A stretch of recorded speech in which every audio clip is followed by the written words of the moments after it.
Corona एक बार फिर डराने भी लगा है, सताने भी लगा है, फिर उसी मंजर की याद दिलाने लगा है जिसे देश ने पहले 2020 और 2021 में देखा। सवाल ये उठ रहा है कि क्या कोरोना की तीसरी लहर की शुरुआत हो गई है या फिर देश तीसरी लहर की जद में आ चुका है। सवाल ये भी है कि अगर कोरोना की तीसरी लहर आ गई है तो देश के राज्यों, खासकर प्रदेश में जो व्यवस्थाएं की गई हैं वो पर्याप्त हैं।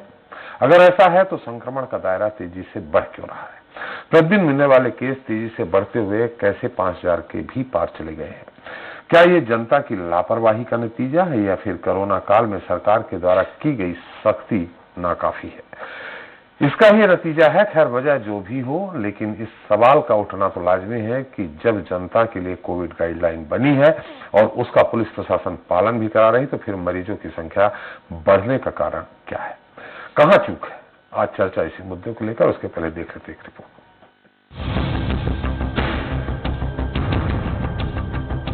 मध्य प्रदेश में लगातार कोरोना बेकाबू होता नजर आ रहा है। प्रदेश में कोरोना के मरीजों की संख्या में जिस तेजी से उछाल आ रहा है वो वाकई चिंताजनक है और उसके बाद से प्रदेश में सरकार एक्टिव मोड पर है।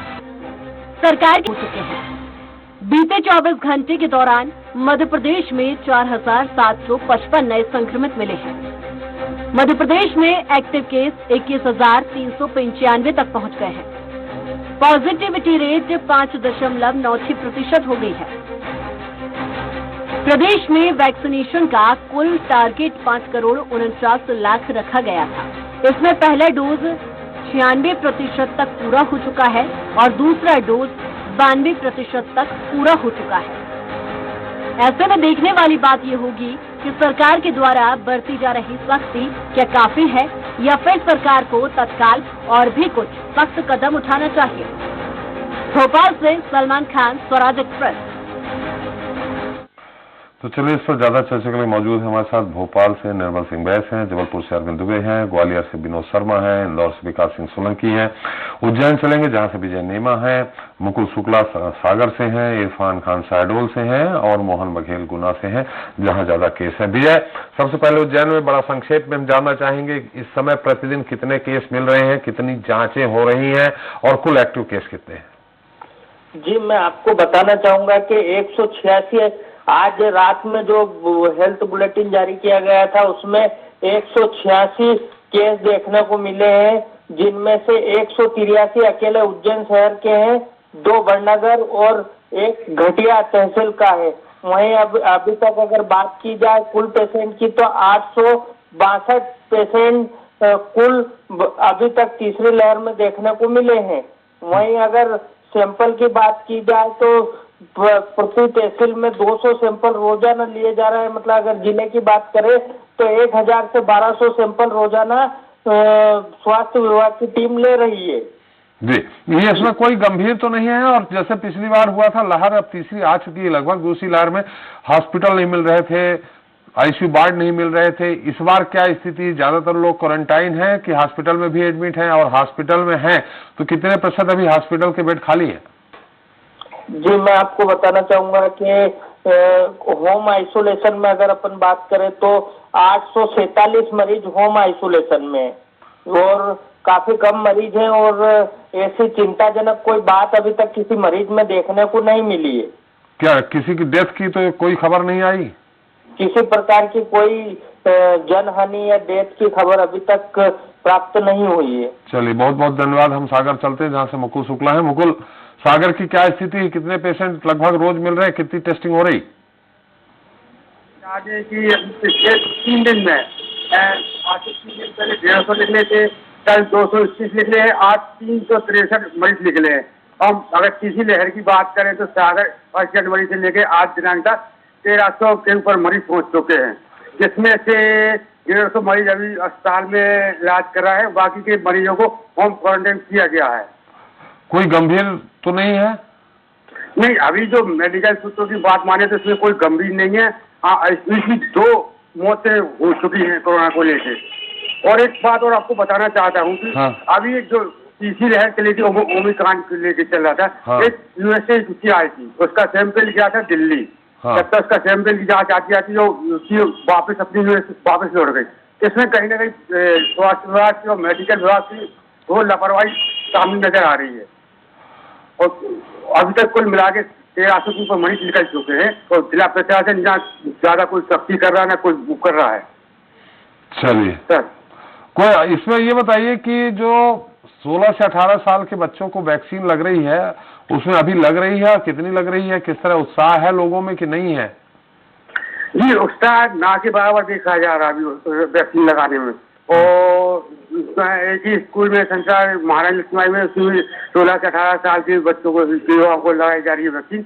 और स्कूल में अब छुट्टी हो गई आज से, तो अब देखना है कि ये जो स्वास्थ्य विभाग है कि इन बच्चों को घर जाके वैक्सीन लगा रही है कि स्कूल खोलने के बाद वैक्सीन लगा रही है। ये कल के बाद पता चल पाएगा कि कल इन 7 छात्रों को वैक्सीन कैसे इनको जिला प्रशासन और स्वास्थ्य विभाग लगाने की तैयारी कर रहा है। चलिए बहुत बहुत धन्यवाद। हमारे साथ इरफान है शहडोल से। इरफान, शहडोल क्या स्थिति है, कितने कुल एक्टिव केस है? जी मैं आपको बता दूं, अगर शहडोल की बात करते हैं, शहडोल में अभी 341 एक्टिव केस हैं और आज 14 जनवरी है। आज 1212 टेस्टिंग की गई थी जिसमें 1145 की जांच रिपोर्ट आ चुकी है और 85 नए कोरोना के मामले आए हैं। और सबसे बड़ी बात मैं आपको बता दूं कि अभी तक ओमिक्रॉन का शहडोल जिले में एक भी मामला नहीं आया है। और दूसरी बात, अगर कोरोना से मौत की अगर हम बात करते हैं तो अभी तक शहडोल जिले में कोई भी जनहानि या कोई भी मौत कोरोना से नहीं हुई है। चलिए, तो और ये जो लोग मिले हैं आपके यहाँ एक्टिव केस, ये क्या हॉस्पिटल जा रहे हैं, कोई गंभीर तो नहीं है या होम क्वारंटाइन है? जी मैं आपको बता दूं कि यहाँ पे ऑलरेडी मेडिकल कॉलेज खुल चुका, मेडिकल कॉलेज चालू है, तो सभी का इलाज मेडिकल कॉलेज में हो रहा है। और जो कुछ लोग हैं जिन्हें 341 के आसपास लोग हैं जिन्हें होम क्वारंटाइन किया गया है, ये घर में अपना इलाज कर रहे हैं। तो एक बार फिर बताइए, कुल कितने हैं? 341 अपने घर में है, बाकी कितने हॉस्पिटल में कितने हैं?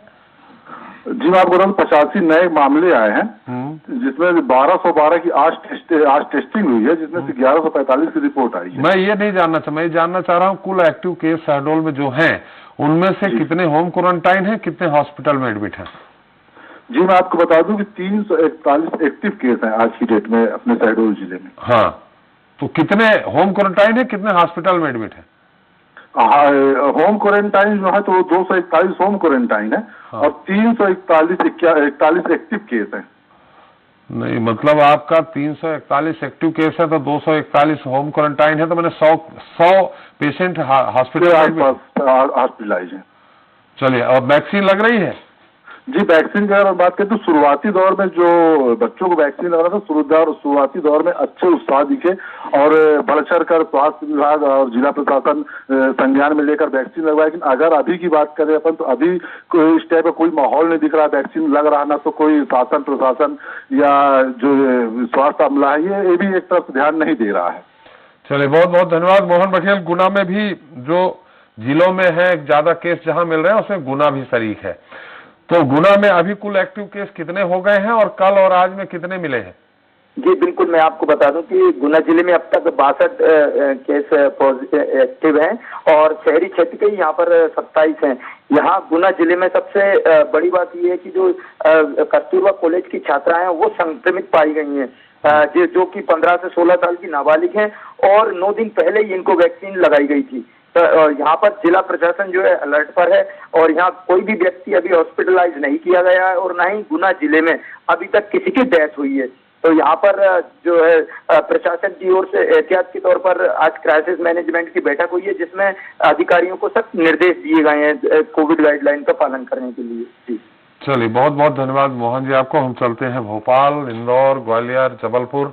सबसे पहले निर्मल, भोपाल की स्थिति जानना चाहेंगे, हालांकि इस समय हाट के फिर इंदौर बना हुआ है।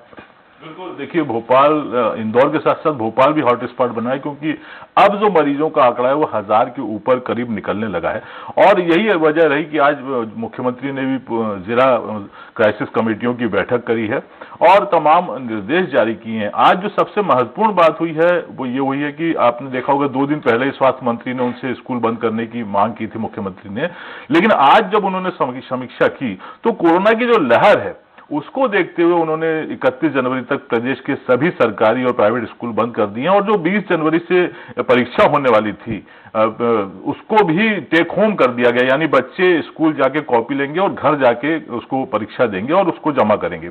तो एक बहुत बड़ा आज निर्णय लिया गया है। साथ ही जितने छात्रावास हैं उनको भी खाली करा दिया गया है। तो ये सरकार ने जरूर आज सख्त कदम उठाया है और साथ ही मुख्यमंत्री ने यह भी कहा है कि अगर इंदौर और भोपाल में यही स्थिति रही तो कड़े कदम उठाए जा सकते हैं। अगर बात की जाए भोपाल में संक्रमण की, तो अगर 7,229 सैंपल लिए गए तो 1,008 मरीज मिले हैं, यानी कि 14% मरीज संक्रमित पाए जा रहे हैं।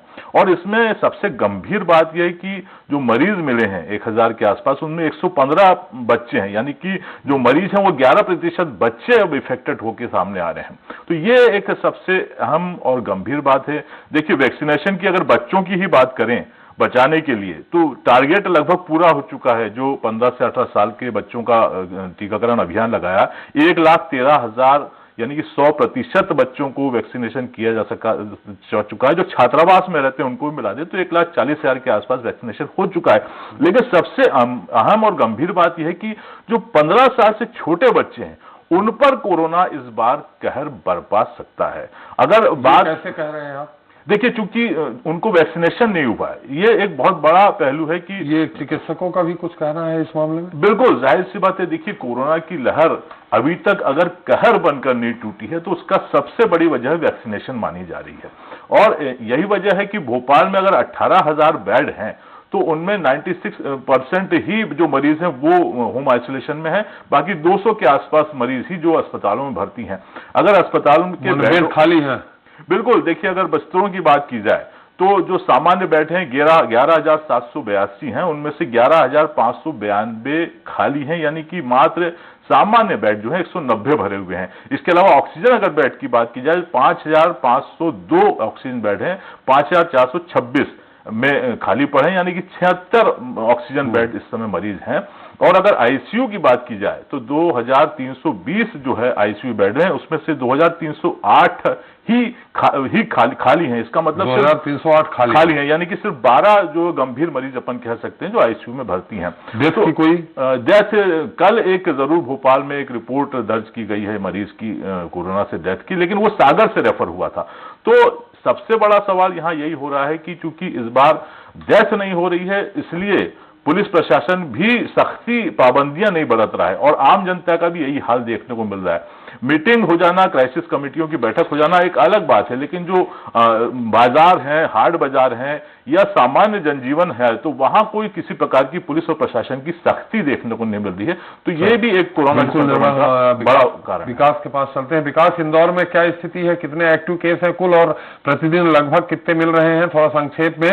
और जो जैसा कि स्कूल बंद हो गए हैं तो जो 16 से 18 वर्ष के बच्चों को वैक्सीन लगाई जा रही थी, उसकी क्या योजना बनाई गई कि अब कैसे लगाएंगे?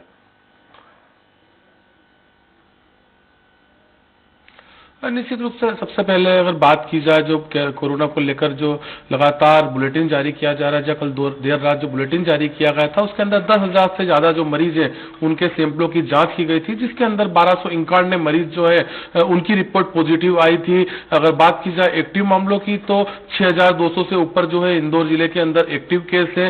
वहीं बच्चों की वैक्सीनेशन पर अगर मैं आता हूं तो इंदौर के अंदर जो टारगेट था 100% जो वैक्सीन 15 वर्ष से 18 वर्ष तक के बच्चों की करना थी, उन बच्चों की वैक्सीनेशन लगभग पूरी कर दी गई है। 99% से जो ज्यादा लोग हैं, जो बच्चे हैं, उन्हें वैक्सीनेट इंदौर के अंदर कर दिया गया है। तो स्कूल बंद होते हैं तो जो 1% बच्चे बचे हैं उन्हें घर घर जाकर भी जो है वैक्सीनेट किया जा रहा है। हालांकि जो बात की जाए कोरोना के संक्रमित मामलों की तो लगातार इंदौर के अंदर अगर देखें क्षेत्र वाइज पूर्व पश्चिम सभी जगह जो है अलग अलग एक्टिव केस नजर आ रहे हैं। अगर बात करें एरोड्रम क्षेत्र की, राजेंद्र नगर क्षेत्र की, गुमास्ता नगर की, विजयनगर की, इन क्षेत्रों के अंदर भारी तादाद में जो है कोरोना के जो संक्रमित मरीज हैं वह लगातार मिल रहे हैं। अगर बात कर लें इसका विकास की, 48 टीमें बात विकास ये कर लें कि इसमें होम क्वारंटाइन कितने हैं, गंभीर भी हैं क्या?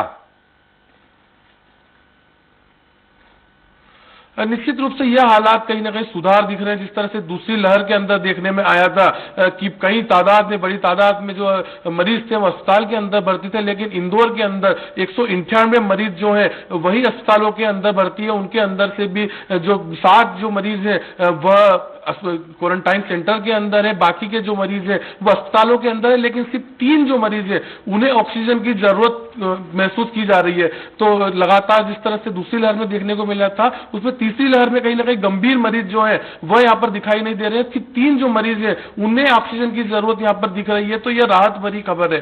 जी अब बात कर ले कोरोना गाइडलाइन की, तो कितनी कोरोना गाइडलाइन में का कितना पालन हो रहा है वहां?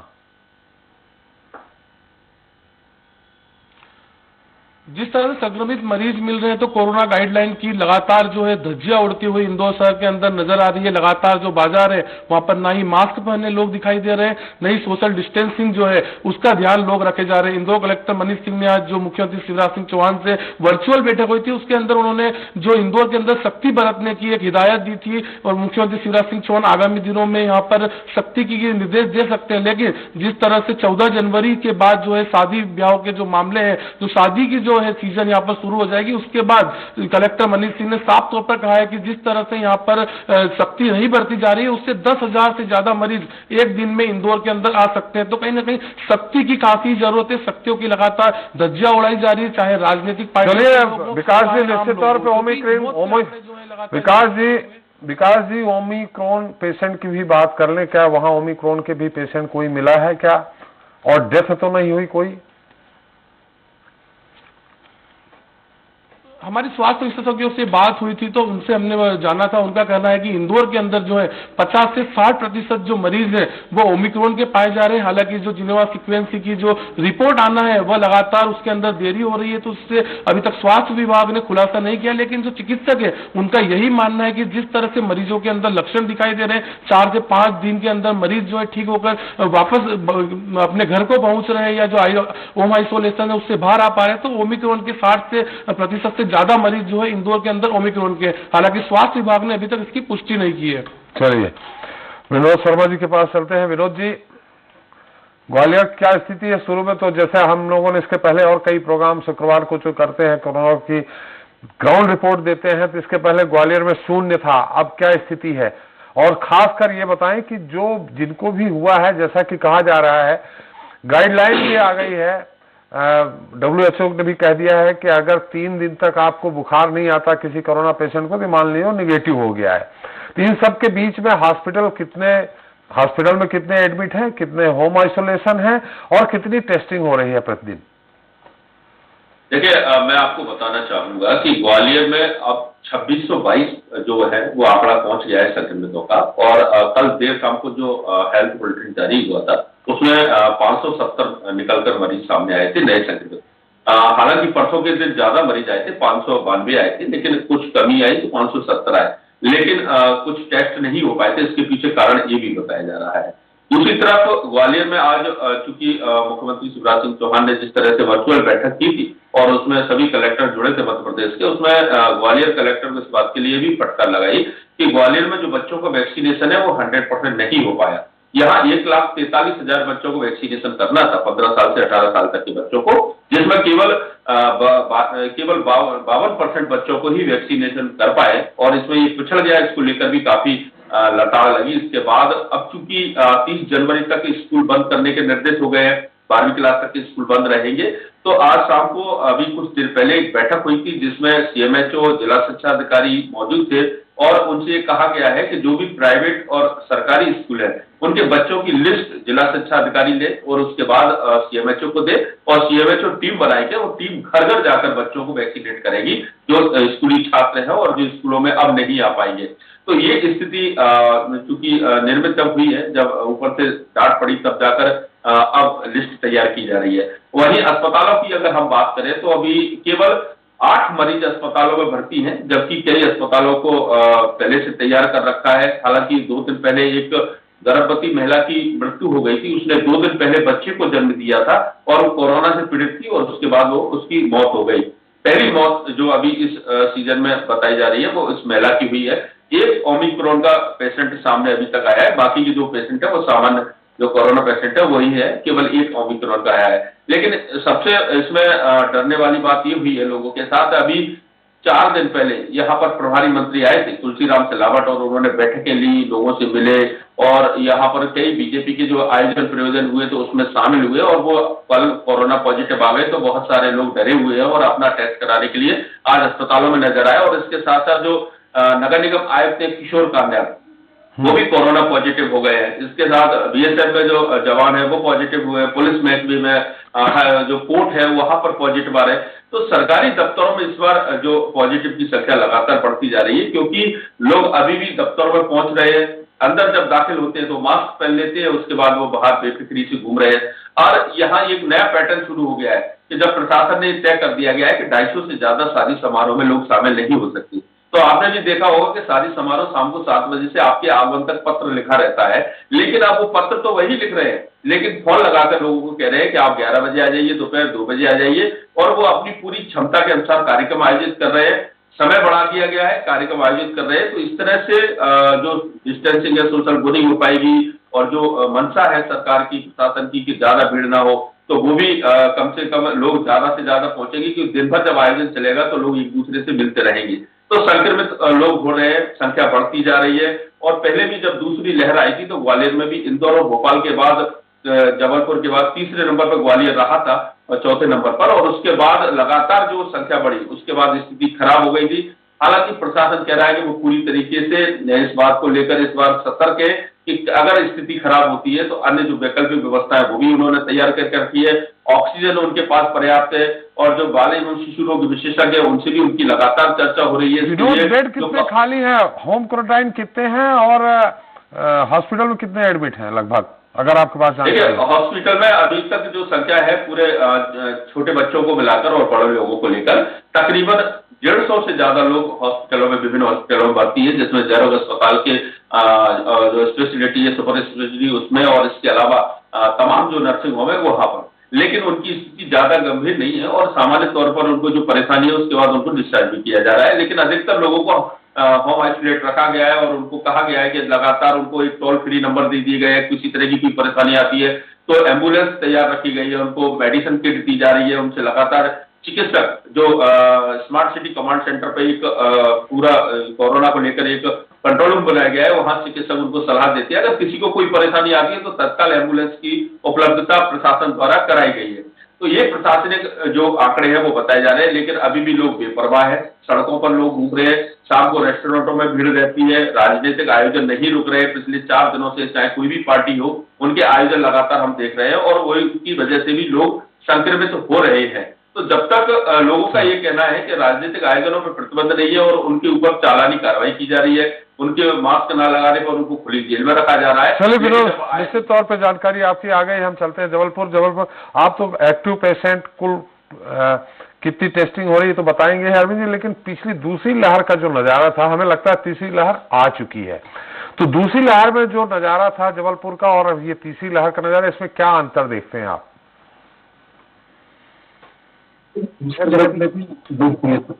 जनवरी माह में संक्रमण फैला था, और उसके बाद फिर जो मौतों का सिलसिला शुरू हुआ था वो एक लंबे स्पैन लगभग 30 से 35 दिन के बाद से शुरू हुआ था। यहाँ पर अभी राहत की बात यह है कि लगभग 30 से 35 दिन यदि हम ये माने तो हो चुके हैं इस संक्रमण को फैले हुए उसके बाद से, लेकिन अभी तक यहाँ पर ऐसी कोई त्रासदी जैसी बात देखने को नहीं मिली है। सरकारी आंकड़े में सिर्फ एक मौत दर्ज बताई जा रही है जो कि कोरोना से हुई है, उस पर भी वे काफी बीमार थे, पुरानी कुछ उन्हें बीमारियां थी, गंभीर बीमारियां थी, लेकिन चूंकि वे कोरोना पॉजिटिव थे इसलिए सरकार ने अपने आंकड़े में उन्हें शामिल किया है। तो एक तरह से ये एक मौत है। डिफरेंस जो सबसे बड़ा नजर आ रहा है वो सड़कों पर देखने में आ रहा है। दूसरी लहर के वक्त लोग दहशत में थे, डरे हुए थे, सहमे थे, इस वजह से वे खुद के अनुशासन का पालन कर रहे थे। अब की लहर में लोगों ने उस अनुशासन को तोड़ दिया है, उनके अंदर से जहन से डर निकल चुका है, और उसकी शायद वजह कुछ ये हो सकती है कि लोगों का ये मानना है, हमारे जबलपुर में 93% वैक्सीनेशन हो चुका है एडल्ट का, तो लोगों का ये मानना है कि जब हम 2 खुराक वैक्सीन की ले चुके हैं इसलिए हमें कोरोना नहीं होगा अभी तो बहुत मामूली सतही तौर पर होगा, जो आमतौर पर लोगों को हो रहा है। दूसरी बात, यहाँ पर अभी तक ऐसे मौतों का सिलसिला शुरू नहीं हुआ है, तो लोगों के मन में इस तरह की बात आ चुकी है। तो इस तरह का ये जो डिफरेंस है, ये डिफरेंस यहाँ पर साफ तौर पर देखने को मिल रहा है। आंकड़ों की यदि हम बात करें तो 5,200 के आसपास प्रतिदिन जो सैंपल है उनकी रिपोर्ट जबलपुर वापस आ रही है, और उसमें 48 घंटों में 242 संक्रमित मरीज मिले थे, 24 घंटे में 349 यानी लगभग 350 मरीज मिले, 1587 मरीज एक्टिव केस सरकारी आंकड़े बता रहे हैं। तो इस तरह से ये जो आंकड़े हैं ये सरकार के आंकड़े हैं, लेकिन इन आंकड़ों पर सबसे ज्यादा भारी जो चीज पड़ रही है वो ये पड़ रही है कि मेडिकल स्टोर में रैपिड एंटीजन टेस्ट किट आराम से मिल रही है, सरकार की अनुमति के आधार पर मिल रही है। माना जा रहा है कि प्रतिदिन यहाँ पर लगभग 100 से 150 किट खरीदी और बेची जा रही हैं। उनसे लोग इत्मीनान से घर में अपना टेस्ट कर रहे हैं, अपने हिसाब से वो नेगेटिव पॉजिटिव डिसाइड कर रहे हैं और अपने हिसाब से वे मेडिकल स्टोर से दवाई लेकर अपना इंतजाम कर रहे हैं। क्योंकि बहुत ज्यादा तीव्रता नहीं है कोरोना की, तो 3 से 5 दिन में ठीक भी हो रहे हैं, गंभीर बात नहीं है। तो सामान्य तरीके से चल रहा है। इसको डाटा जो सेंटर है हमारा कमांड कंट्रोल सेंटर है कोविड का, वहां पर दर्ज नहीं हो रहे हैं कि आखिर कितने मरीज संक्रमित हुए, कितने उनमें से ठीक हुए। यहाँ पर सारे आंकड़े जो है वो गड़बड़ा रहे हैं और मैं समझता हूँ कि शायद दूसरे शहरों में भी यही स्थिति कुछ होगी। ये गंभीर बात है, इसको सरकार को बहुत गंभीरता से लेना होगा, कड़ाई बरतनी होगी कि डाटा तो दें। लोग यदि संक्रमित हैं तो वे डाटा सेंटर में या सरकार को, सीएमएचओ को या कहीं ना कहीं अपने जो आसपास आशा केंद्र के लोग घूम रहे हैं उन्हें बताएं कि वे संक्रमित हैं और इतने लोग अब ठीक हो चुके हैं। इस तरह की जो बात है वो सामने देखने में आ रही है। एक बात और यहाँ पर मैं जरूर कहना चाहूंगा कि सरकार ने कहा था कि 4 बड़े शहरों में जीनोम सीक्वेंसिंग की व्यवस्था कराएंगे, लैब लगाएंगे, लेकिन जबलपुर में अभी तक इसकी ओर एक कदम भी नहीं बढ़ाया गया है। ये एक बड़ी त्रासदी है और कहीं ये बड़ी नहीं हुआ है मुश्किल अरविंद। है। इंदौर, भोपाल, ग्वालियर, जबलपुर में लगाना था, कहीं नहीं हुआ है। बिल्कुल, तो ये एक थोड़ा सा मुश्किल भरी बात है क्योंकि जीनोम सीक्वेंसिंग के लिए जो भी सैंपल्स गए हैं अभी तक उनकी कोई रिपोर्ट सार्वजनिक नहीं की गई है। आई है या नहीं आई है ये भी बताने के लिए सरकार तैयार नहीं, ना ही लोकल लेवल पर अधिकारी बताने के लिए तैयार है। तो ये बात तैयारियों की, तो जैसा हम पहले भी डिस्कशन कर चुके हैं, तैयारियां पूरी है। निश्चित रूप से जिला स्वास्थ्य और राजस्व, ये 3 डिपार्टमेंट मिलकर जो तैयारियां कर रहे हैं उनको देखकर लग रहा है कि उनकी व्यवस्थाएं जितनी हो सकती हैं, जितने सरकारी संसाधन है उसको देखकर वो पर्याप्त व्यवस्थाएं अपनी कर रहे हैं। लेकिन यदि मास इंफेक्शन फैलेगा जैसा डेल्टा में हुआ था तो जाहिर सी बात है वैसे परिस्थितियां संभालना सबके लिए मुश्किल हो जाता है। मुश्किल हो जाएगी निश्चित तौर पे अरविंद। बहुत बहुत विनोद, आप खांस रहे हैं, टेस्ट करा लीजिए आप तुरंत। चलिए, बहुत बहुत धन्यवाद आप सभी का सारी जानकारी देने के लिए, हमारे दर्शकों को कहाँ क्या स्थिति है। तो कोरोना की रफ्तार भले ही तेज है, लेकिन राहत वाली बात यह है कि मौतों की खबर नहीं आ रही है। वहीं वैक्सीनेशन जिस तेजी के साथ हो रहा है वो भी जनता की सुरक्षा को बढ़ा रहा है। इसके साथ ही कोरोना मरीज भी लगातार स्वस्थ हो रहे हैं, लेकिन इस बीच सबसे बड़ी चिंता इस बात को लेकर है कि अगर बाजारों में हो रही भीड़ पर रोक नहीं लगी और कोविड गाइडलाइन का सख्ती से पालन नहीं कराया गया तो फिर कोरोना के तेजी से बढ़ते केसों पर ब्रेक कैसे लगेगा। जनता मांगे जवाब में फिलहाल इतना ही। नमस्कार।